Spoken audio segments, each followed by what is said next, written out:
All right. Hi, this is Dr. Kimberley Linert, and you're listening to Incredible Life Creator Podcast. My guest today is Lee Chambers. Lee Chambers is a speaker and is British-based environmental psychologist, well-being consultant, and founder of Essentialise Workplace Wellbeing. He has spent the last 10 years building businesses and working in a variety of industries to begin to understand the intricacies of human performance and well-being. Having spent time working in local government and elite sports, as well as building a video game business, which he recently sold, he has refined a deep understanding of how physiology, psychology, and leadership combine to create organizational cultures which promote well-being behaviors. He has a thirst for knowledge, shunning isolation, and practicing being a polymath with qualifications in nutrition, sleep, and movement to complement his degrees. His mission is to impact the health, outcomes, and happiness of 1 million individuals in his lifetime. This is fueled by his own mental health challenges, redundancy, and losing the ability to walk in 2014. Welcome to the podcast, Lee. It's a pleasure to have me on, and I'm so happy to be here, Kim. Thank you. Yeah, so why don't you start out by telling us a little bit about you, how where you grew up? Yeah, so I grew up in the north of England, and funnily enough, I'm still here today. So both my parents were blue-collar workers and worked very hard to ensure that we always had food on the table and a roof over our heads. And I'm one of 3 brothers, and I'm the oldest. So we had quite a stable childhood, and we were brought up with respect, with values, and with manners. And in so many ways, we saw our parents working hard, and that instilled a certain element of hard work within us. As a child, I was always quite curious and a little bit disruptive, but they identified quite young that I was quite academically talented at school. So my parents really wanted me to be the first person in our extended family to go to university. They really encouraged me to take my studies seriously and to really push on and try to get the grades and the scores that I needed to progress through the British educational system. And I always had slightly different elements that I kind of put together when I was a child. I started a business when I was 12, and I was always kind of experimenting. I'm very much an experimenter and quite scientific in mind, but practical in application. And that kind of took me through, and I got to university, and naturally my family was very proud at that point, but I still wasn't 100% sure what my purpose was, what mission I was going to undertake. And there are challenges as a young man trying to navigate your own authenticity and start to gain more acuity over your own emotions, because you're not really taught that through education. And to be honest, unless you have someone who mentors you to start to take that process, it can be quite difficult. So I went to university and studied international business psychology, which was really beneficial to me in the aspect that I really struggled to narrow down exactly what I wanted to do. I didn't want to take a degree which didn't give me many options to explore that. So international business psychology, I had units of language and communication, units of geopolitics, units of business and core aspects there, and units of organisational psychology and social psychology, which gives you quite a wide base and really open eyes to a lot of different subjects, which kind of kept me engaged, because I was at that point in my educational journey where after, 15 years of continuing education, you can start to get a little bit tired. And knowing that there's different things coming just kept me going through that process. But I did have some challenges in my second year of university, and I'd moved into the city, and in so many ways was enjoying the autonomy and the freedom and being able to get out there, experience new societies and new clubs. And I was really enjoying myself, but I started to struggle because I knew I had to start to make that adolescent to adult transition. And I kind of looked to my own parents and realised that they'd always worked hard, but they weren't really there. So they hadn't modelled much of a way for me of how to be a man. And I didn't really have that relationship with my own father. We've never had a fractious relationship, and yet our communication, it's never really been very deep. It's always been very shallow. So I didn't really have that reference point from my own family. Then looked out to society, and as a young black male, the only people I could see to potentially model were in the arena of sports or in the arena of entertainment, so music and film. And I looked and thought, none of those people sound or feel like me. So I said and realised I need to find who I am authentically. So I started and got my internal spade and started digging, and very quickly realised I was hitting rock.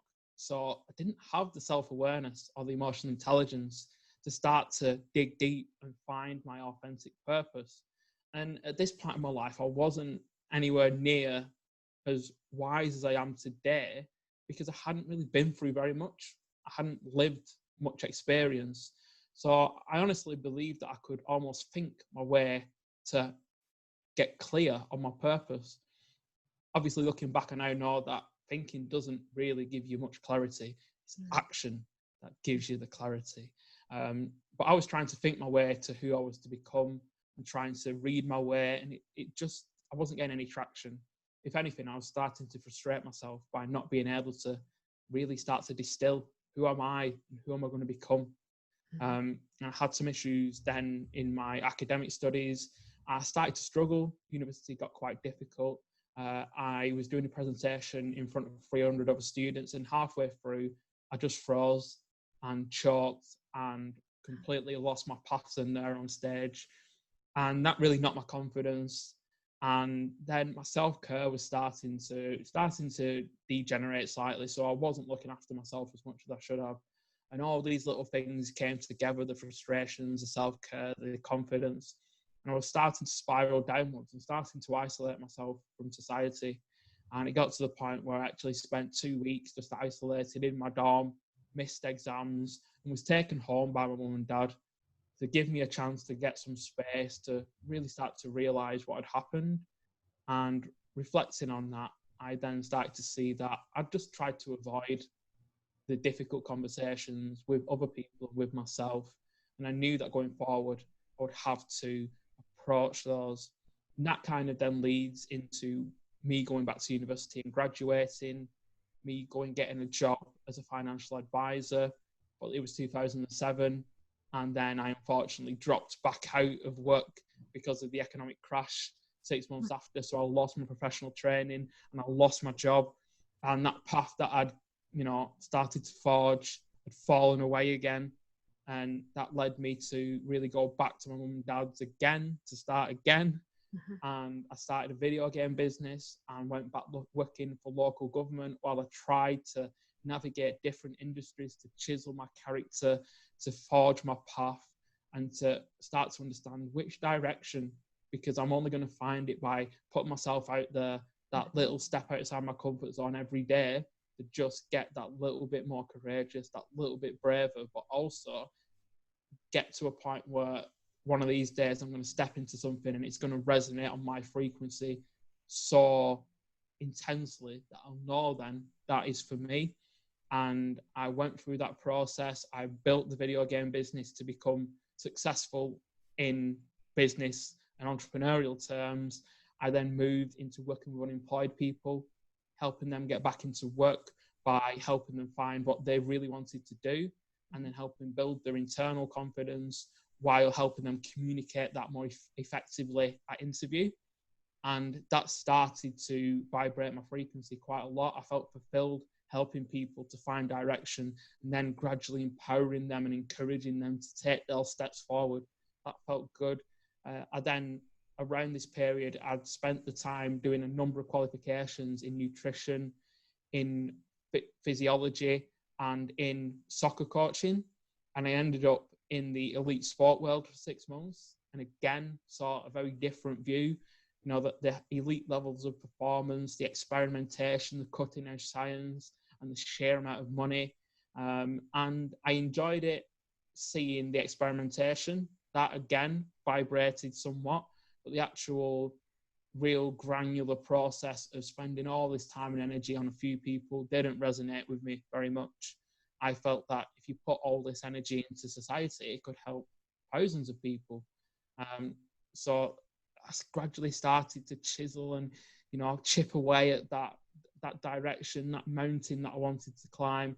And then in 2014, I became unwell and lost the ability to walk over the course of a week, which once again completely changed my worldview, changed my mindset, but really helped me through that suffering and that recovery. It took me 11 months to walk again. But all through that period, I was proactive. I'd taken ownership of my recovery. I'd utilised the resilience that I garnered from other challenges in my life. And what it really did is it ignited a fire inside me that I had to go out there and help people, to spread the message and to utilise my experiences, my qualifications, and bring something that helps people both on a level of helping them define who they want to become, but then also looking at helping them get the energy to really propel themselves in that direction, while assisting them to start to dissolve and break through the plateaus, the limiting beliefs, the habits that don't serve them, and just really helping people with, by enabling, by empowering, by encouraging, and just by getting them to a point where to see your potential is unknowable and yet the answers are already inside of you. It's just about accessing those. You have all the tools you need. Sometimes you need a little bit of guidance and someone to ask you those probing questions that it's very difficult to ask yourself. Yeah, well, thank you for sharing that. So just going back to you talking about when you were trying to figure out where you resonated in the frequency, like where was your passion, where were you going to get the most fulfillment, you realized that just thinking through it or journaling for hours or days, that's only a piece of it. There's only a piece of going internal and finding what that is. But if you don't actually get out and take some action, some step in some direction, then you're just going to stay where you're at. Do you want to talk more about that? Yeah, definitely. So what kind of happens is when you're quite young, naturally education, what it teaches you to do is go and find answers. So you will go and research and then, or practice particular aspects of mathematics or science. And what kind of happens is that what it really does is it encourages you to try everything you can to find the answer. And yet in life, that's not really very valuable. Like, there are times when we have problems that we need to solve, and yet it's the thinking around that problem and the action to experiment that is powerful, not the answer. So what we kind of get anchored into is education almost equips us to think, right, we must be completely solution focused. Hence, we find the answer, we put it on the piece of paper, and then we get it right, and we don't fail, we pass through to the next level. And then that kind of then bleeds into your adult life, where you're trying to get the right answer on the paper to then validate that, you are correct and you can continue. And yet in our failures are our knowledge, our data, and our biggest lessons. And we don't fail if we don't take action. And when it comes to defining your authentic expression, who you want to be, what purposefulness that you can bring and the missions that will fulfill that, well, the truth is you won't actually know it if you're trying to go out there finding the answer, because you don't find the answer, you don't find your purpose, so to speak. You cultivate it. You go out there and you take actions, and then you reflect. Did that feel like me? Yeah. What parts of it felt like me? Those did. What didn't? Okay, so looking back at the past and other things, what things have felt like that music tuning fork that I've hit on that surface and it's resonated? Because you can hit it on most surfaces and it doesn't make any sound. It's not resonating with you. And yet you hit it on the right surface and all of a sudden you get that note. And you start to go back and unpick your previous experiences, the people you spent time with, the things that you've enjoyed, the things that you haven't. The reason why you've enjoyed something or you haven't enjoyed it is because somewhere in there, there's either a frequency which has really irritated you or a frequency which has really resonated. When you start to unpick these past experiences, sometimes taking the emotion out of them so you can look at them more objectively, what you actually see is an underlying theme. There's always something there, a little bit of something that always causes that vibration, that resonance for you to suddenly feel, wow, that's me. And I'm doing it and I'm in flow and I'm just do this all day. Because it's just, it energizes me because I'm vibrating on that energy. And when you do that, it really gives you a very clear vision of what else to try. And then you almost get more acuity because you then start to do things that you think might. So you go out and try something else, a different job in a different industry. Is that going to push my energy buttons in the same way? And you go out there and you keep, and eventually you will find something that really feels like your path that you're traveling on.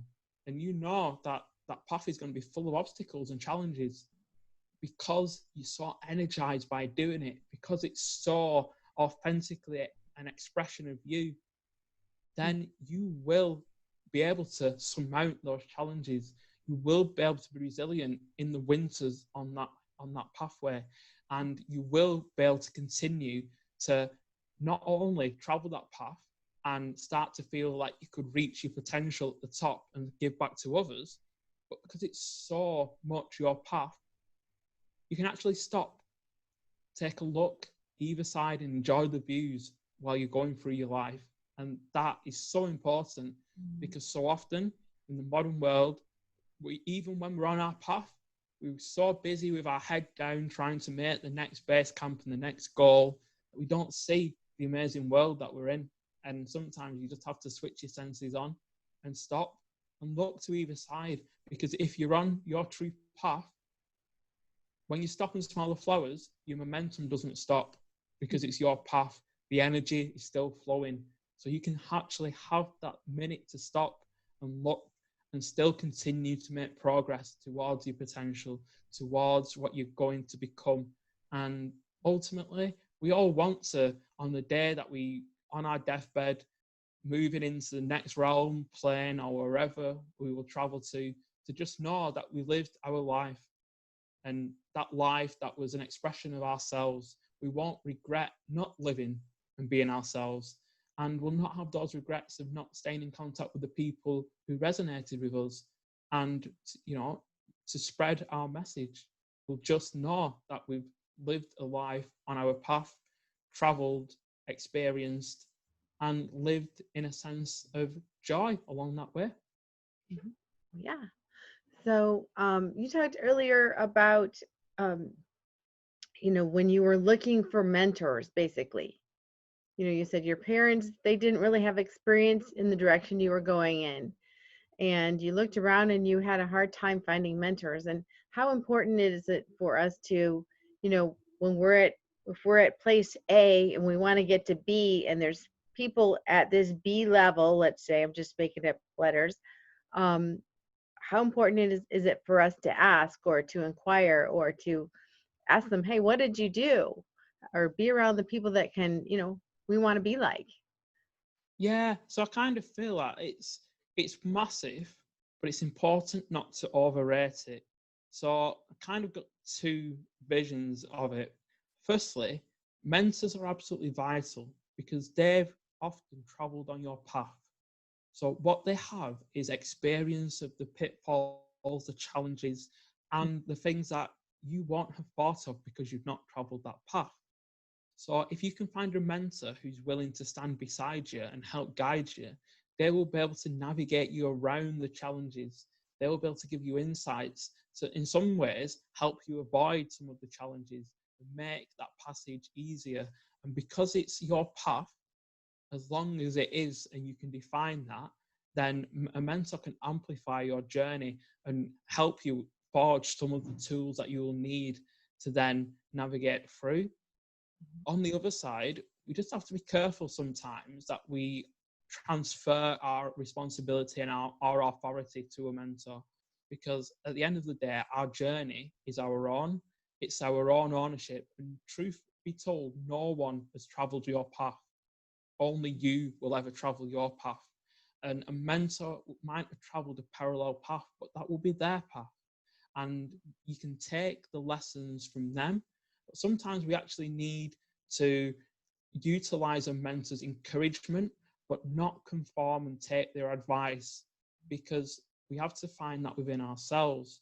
And what we can do is we can quite often use mentorship as a guide stick, as a marker, and start to move towards that. And sometimes mentors can actually ask us the questions which unlock our own blind spots and dig a bit deeper into ourselves, because naturally education teaches us to find answers, but in the world where we live in, to actually navigate ourselves psychologically, we need to become trained at asking really powerful questions and actively listening to others. So if we can actively listen to our mentors and start to become better at questioning ourselves, then suddenly that's probably more powerful than them modeling the path, because it's giving us the tools that we can shape for our own journey.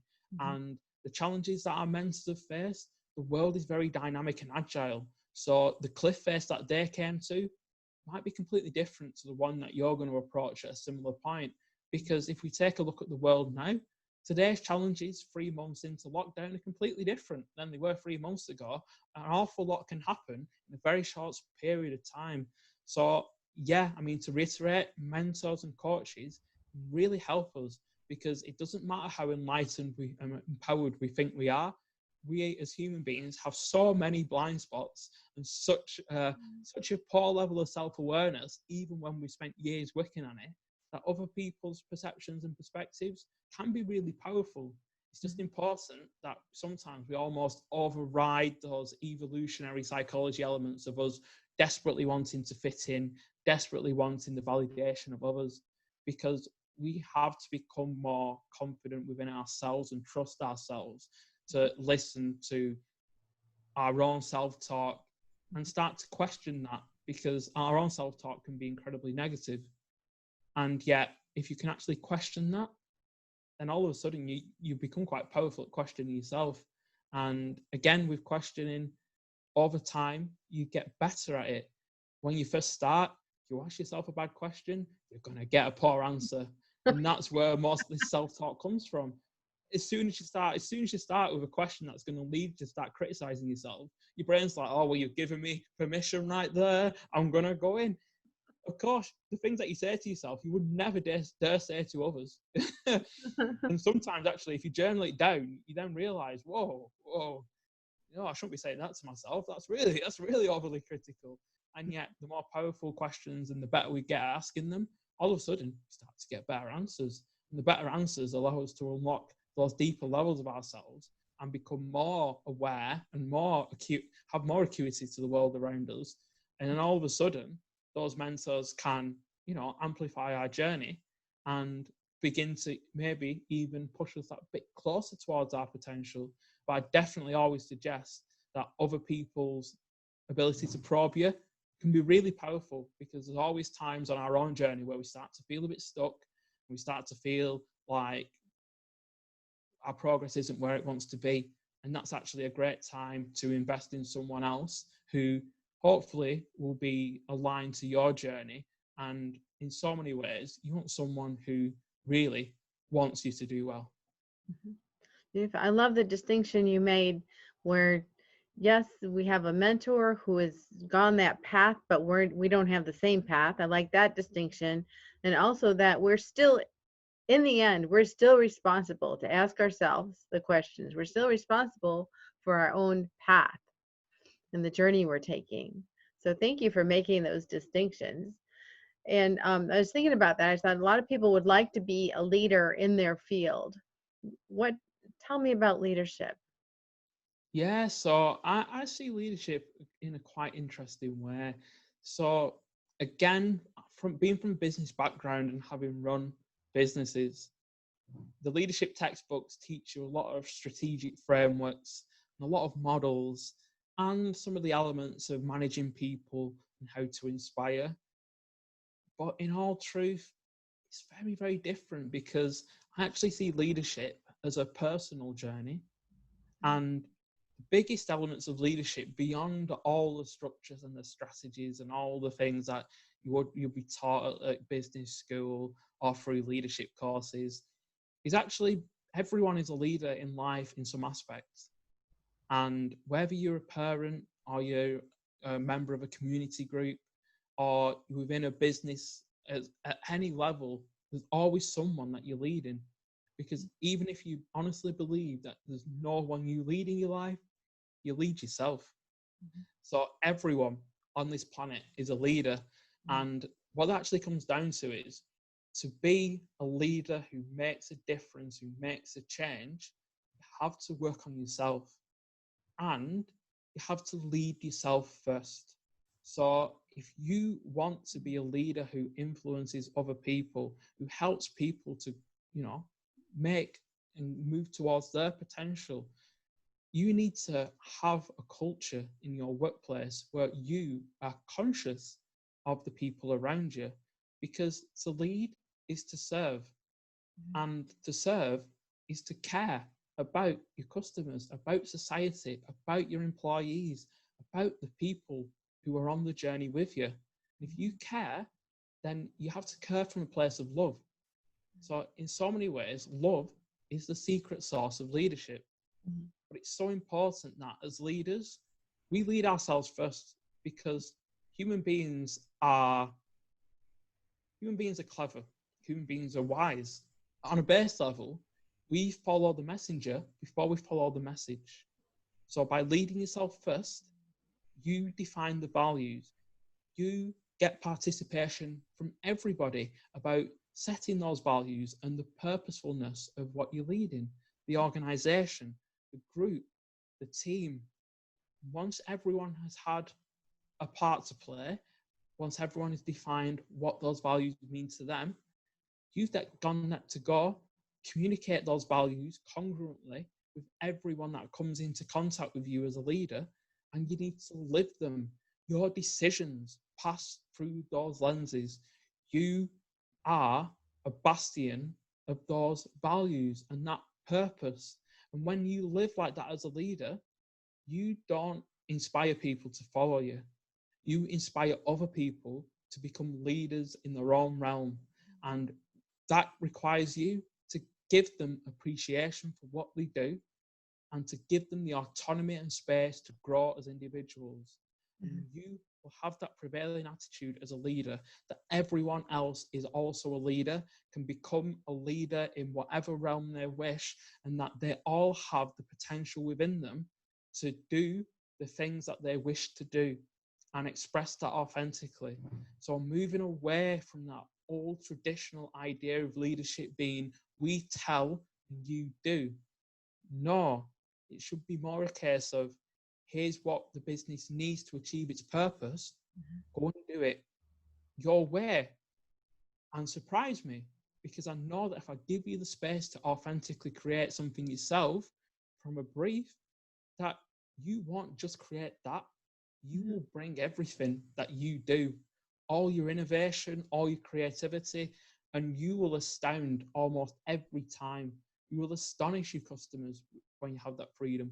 You will astonish these, society, and people will come and see this is a place where you can come and express yourself, express your values, express your purpose within an organization or a group that's looking to change the world in a positive way. Because the better we do together, the more we can change the world.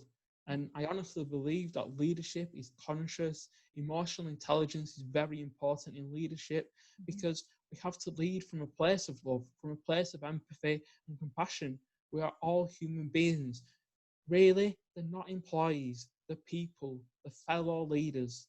They are people who, when you stand arm in arm with, you can create more than you ever would as a leader stood on a platform shouting at people on your soapbox. No, your organisation of 100 people standing arm in arm can march and can make an incredible difference, because every connection that you forge amplifies the message and the change that your company, your group, your team is looking to make. So in so many ways, leadership can change the world. We now look out there, of the 200 richest entities on the planet, over 150 are companies. So in the days where the finance and the manpower was once nations to change the world, now it lies more and more in the realm of companies who are richer and more resourceful and more agile and dynamic. If the leaders want to change the world, all of a sudden you have a company that's a story, that's a vehicle to do it. And as that continues to extrapolate and grow, companies and leaders who are conscious and who help inspire others will be the people who solve tomorrow's challenges starting today, will be the people who will remember in 200 to 300 years, the ones who didn't sit there and were happy in the summer, the ones who, when human beings were facing the winter, they were the ones who stood there and battled the storm to make a difference for us all. Beautiful. And you were talking about as a leader, you want to promote your own values, your own, message. How does someone find their values or know what their values are? Yeah, and that in so many ways comes down to self-awareness, because truth be told, we all go through life and have lots of things thrown into our little backpack. From a very early age, we're surrounded by our parents and our families, and they gradually begin to stick things in our backpack as we travel. And then we go into education, and we're surrounded by our peers of similar ages, and they have all different views and mindsets, and they start to put stuff in your backpack as well. The more time you spend with them, the more access they have to just drop these little things in. And it gets to a point where we hit adolescence and suddenly we've got a backpack full of stuff, and we're trying to make a transition, and we're starting to rummage through this backpack to find tools to help us define who we are as an adult. In there are some of your values, because ultimately you know that how you were brought up and the people that you surrounded yourself with, they imprinted on you. You do have those values, and yet so often they're covered by the grime of society constantly being thrown at you. And again, in the attention economy we live in, they're continually throwing mud at you every day, to the point where your own beaming statue of gold is absolutely covered in mud. You can't see that shining example of yourself inside, because you've been covered in layer upon layer upon layer of society's grime, and it gradually hardens in the sun to the point where it's like cement. You really do need a chisel to chisel that character and find it. And yet, even beyond all that, by going out there and experiencing things, you start to move. As you move, that grime, it starts to shift around like tectonic plates in the earth. And you can actually create little earthquakes of activity where little bits fall off. And you gradually start to expose yourself.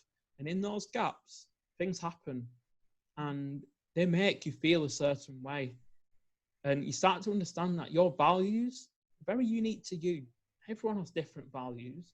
People like to espouse their values continually, to a point where sometimes you believe someone else's values are your values.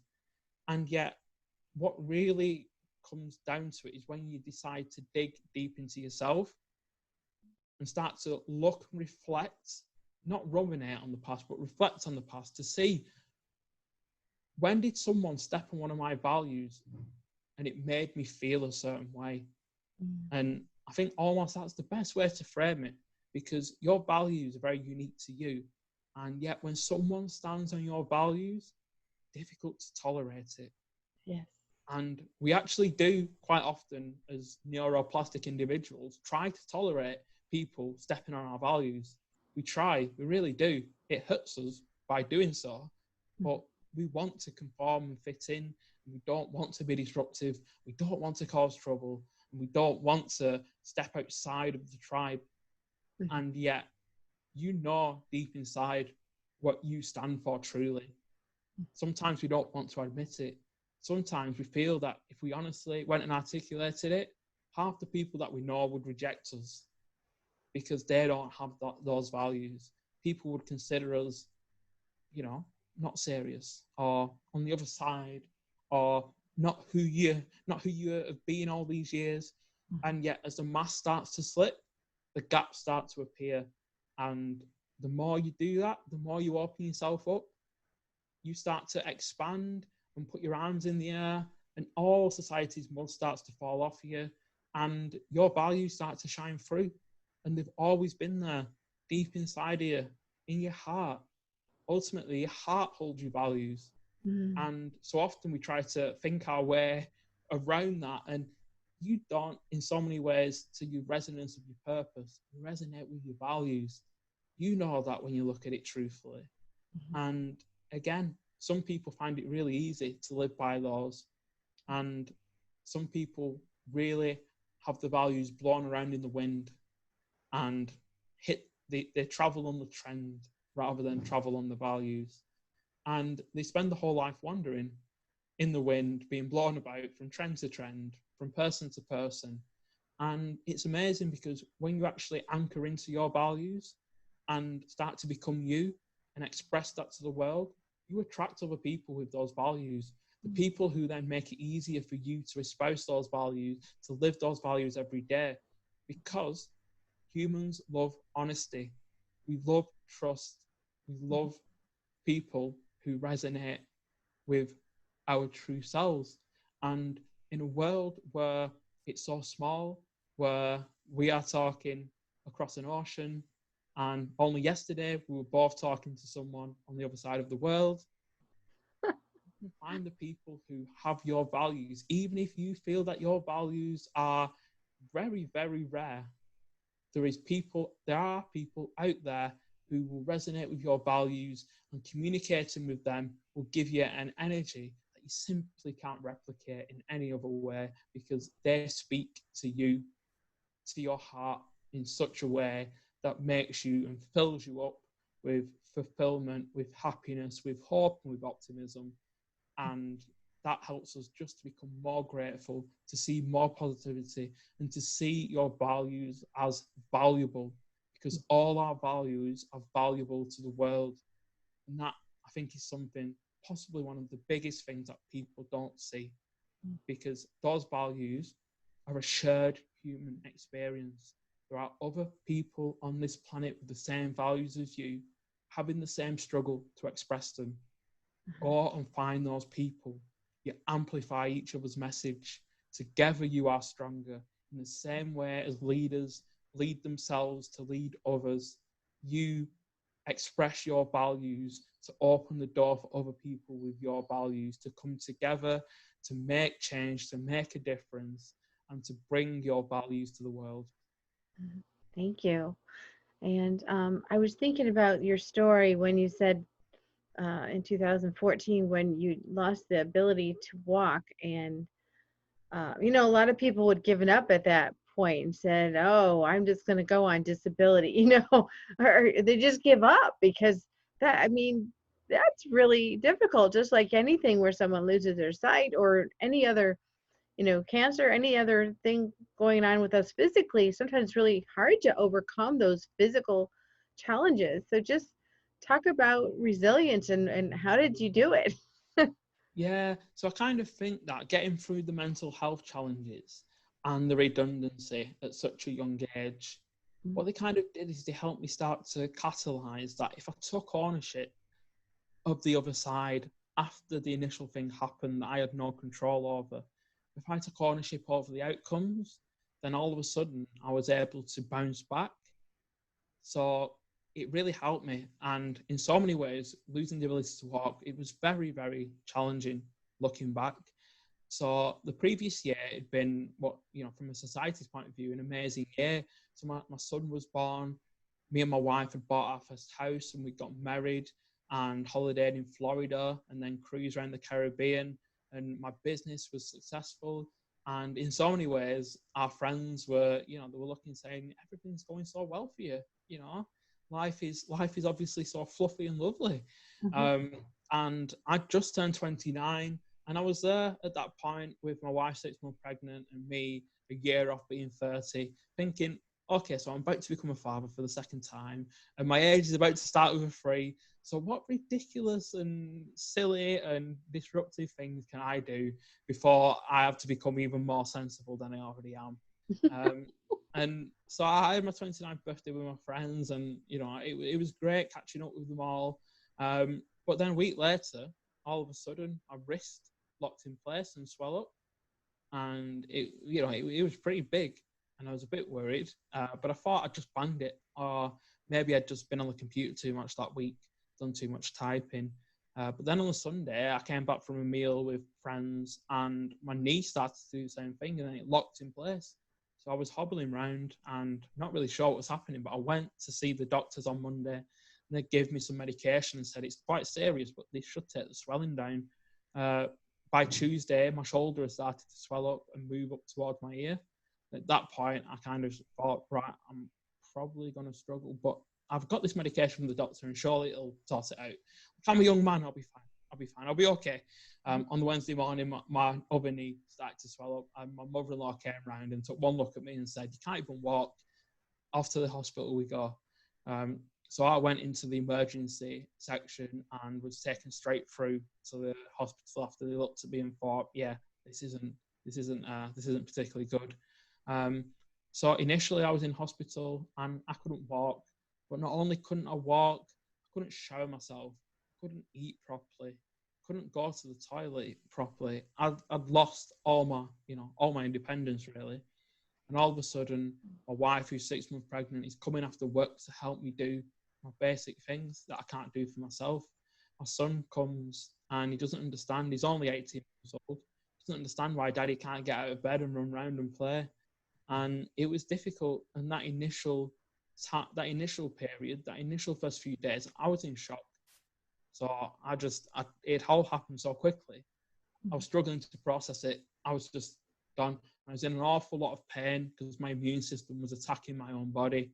So I was on pain medication, which kind of floated me off to another place. And again, kind of that initial shock wore off. And I knew from the challenges that I had before that I was going to have significant negative emotions attached to this.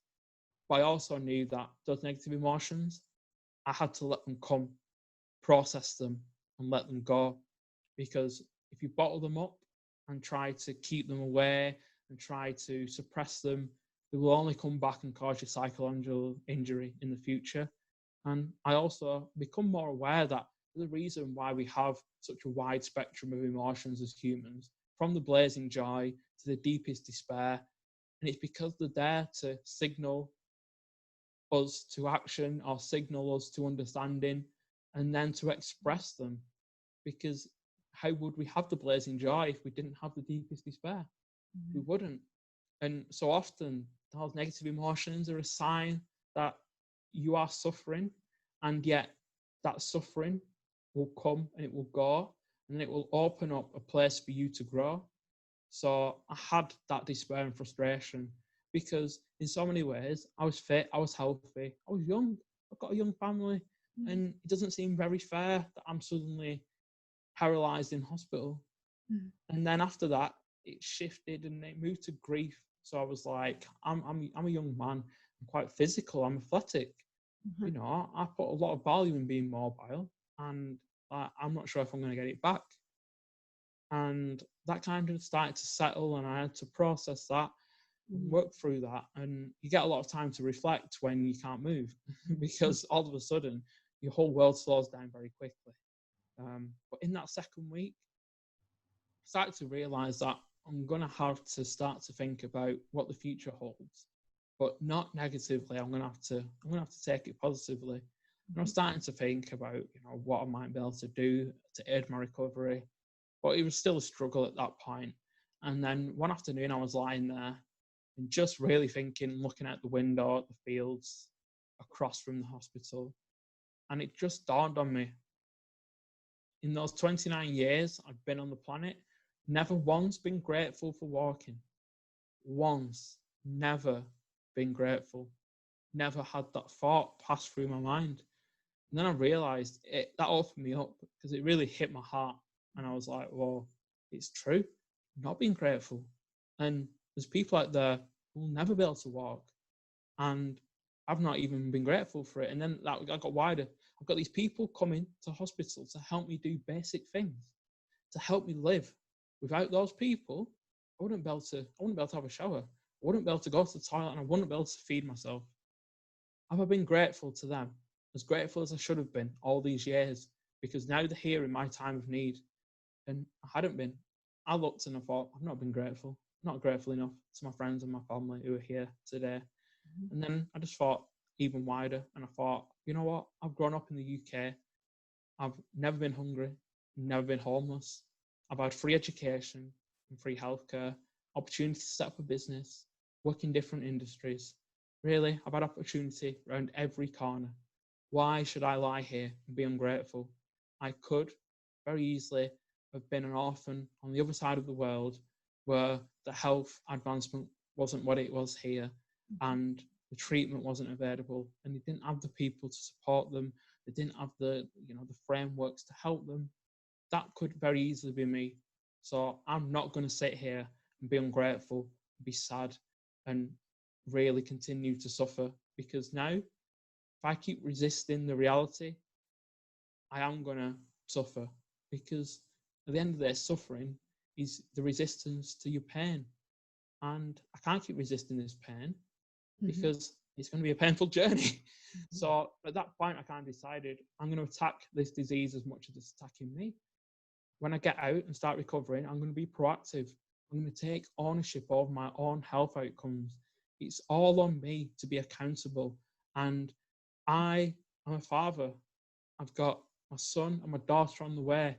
I want to be someone who runs around with them, someone who shows them that challenge can be overcome, that when a challenge comes in your life, you can be the type of person who steps up into that challenge, who doesn't put the head down and tries to avoid it, but actually approaches it and sees it as a challenge rather than a threat, an opportunity to become more, to bounce back higher than you've ever been before.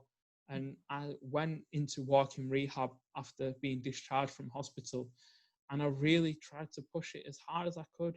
Every morning I was doing my exercises, my stretches, the things that I needed to do. A lot of those mornings I was in a lot of pain. I was stiff, I was tired and fatigued.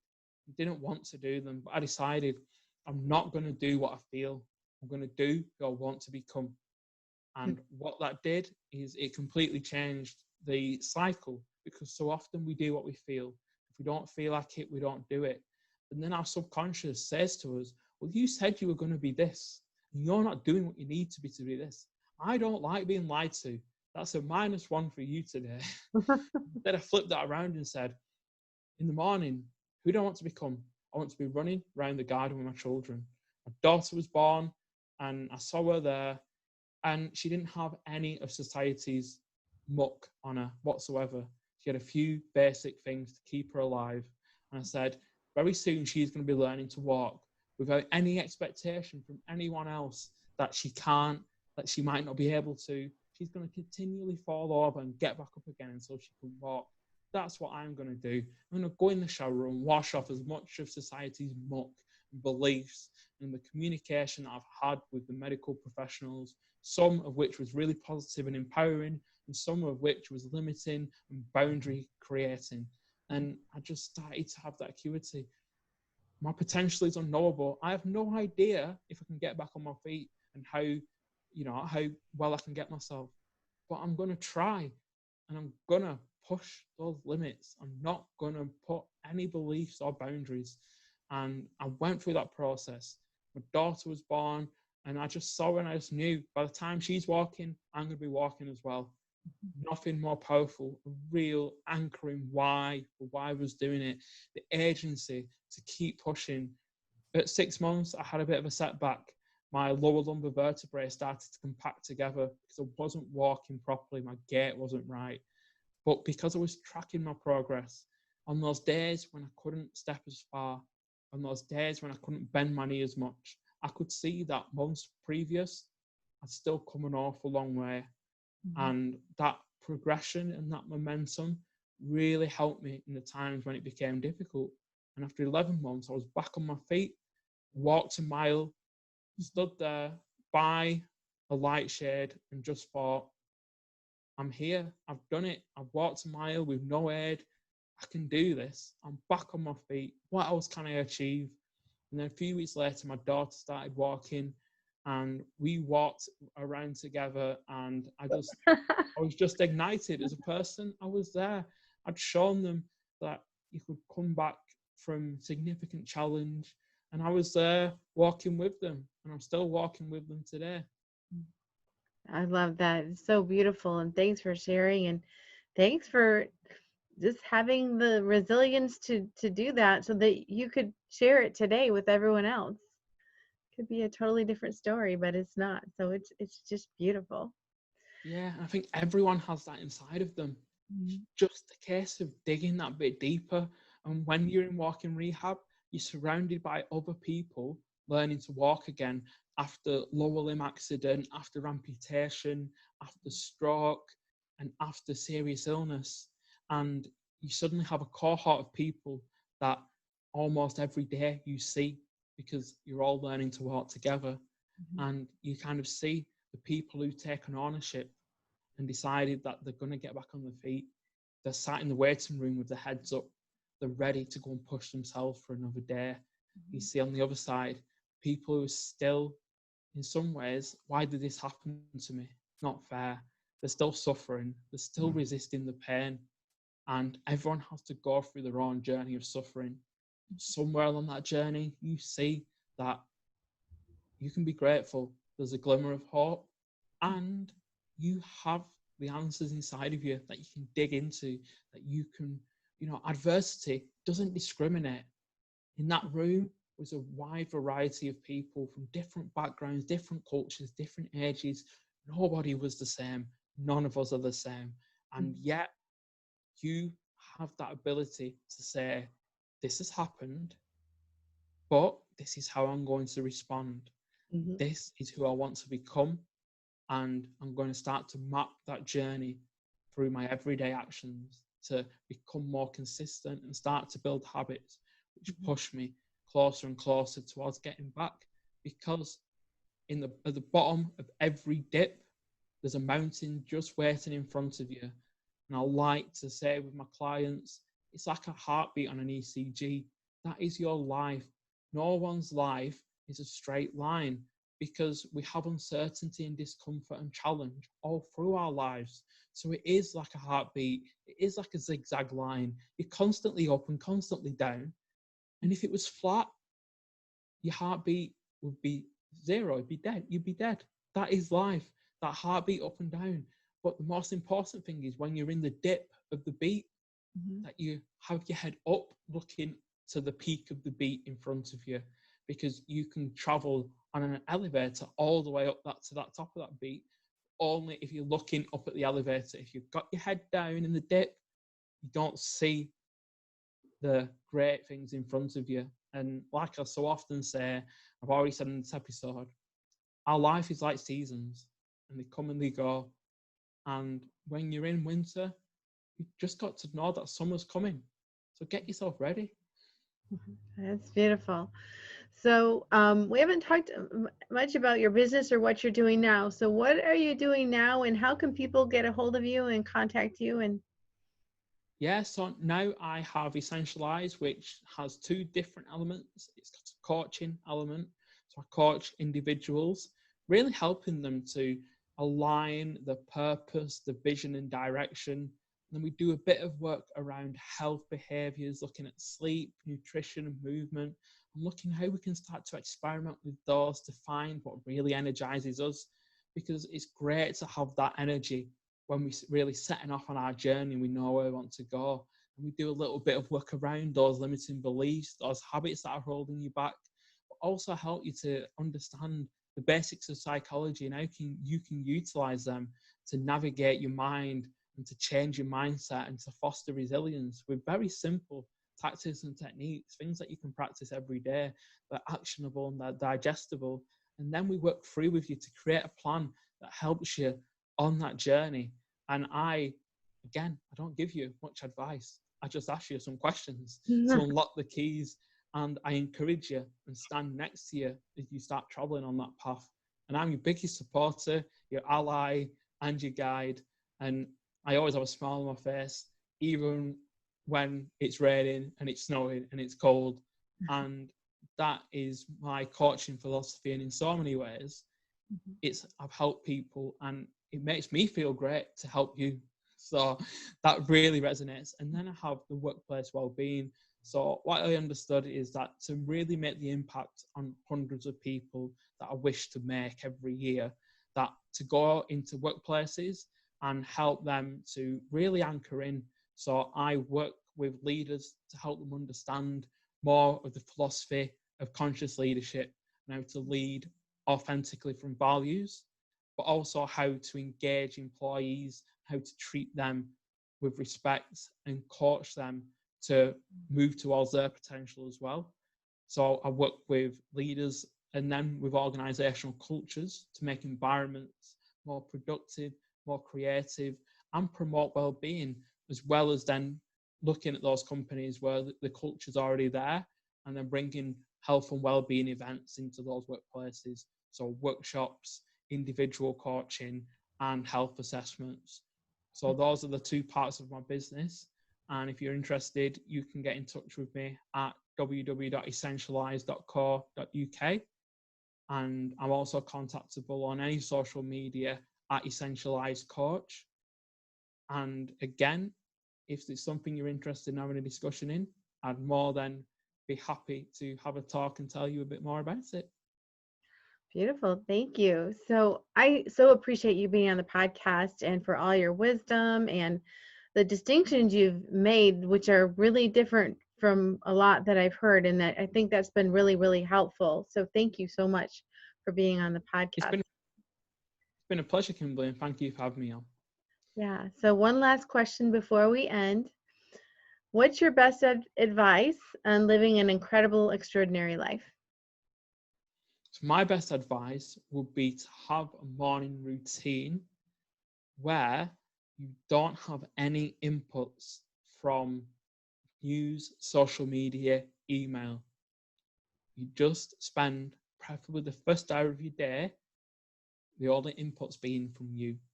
So you reflect in your own world and you use that time to do things that really matter to you, your own hobbies and interests, your own self-care. You utilize reflective practices like meditation, prayer, silence, journaling, reading. A really great one is to listen to a positive podcast, 10 minutes every day for a week. This would be a great one. It'll last you for a whole week. And you can take an insight from every little section that you listen to. And again, surround yourself in that for that initial period, positive messages, with you reflecting on your own mind, with you possibly fitting in a little bit of exercise or movement or getting some sunlight in your eyes, because they're also important. And how we start our day really sets the tone for how we then live and express ourselves. If we can spend time with ourselves to reflect, that helps us grow, that helps us chisel ourselves, and that helps us when we step out into the world, which is full of stimulation and full of inputs.